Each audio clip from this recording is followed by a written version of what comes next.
Sometimes the only thing you can do to make an old ghost go away is to do what it asks. In my case with Ray, a spook I picked up from a graveyard after a drunken stupor that had me wandering through cemeteries and pissing on graves, I now have to listen to the supremacy of his way of life, a retribution of sorts for disrespecting his resting place.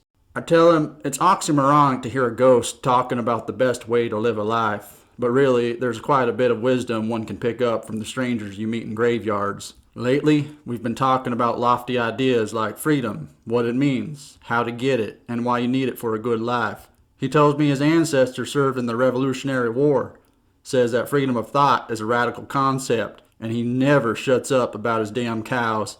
I says, Ray, you ain't got any cows. You're dead. But this doesn't in the slightest deter him from making a point about livestock as the wealth of the farmer. Come to find out later, Ray offed himself when the beef market tanked, leaving him and his family drowning in debt. It's a sad chorus he sings. He says, I didn't want to be owned. I didn't want to be someone else's property, something to be managed by others.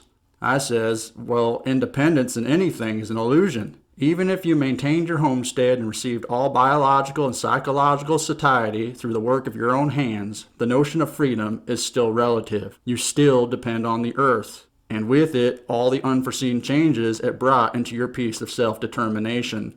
Independence of this type can't exist in a vacuum of space. But in your striving for such independence on Earth, I don't blame you.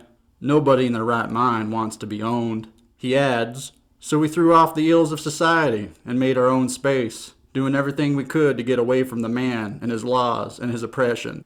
We tilled our soil, planted our crops, tended to the cattle, and dug our wells. Existence was simple.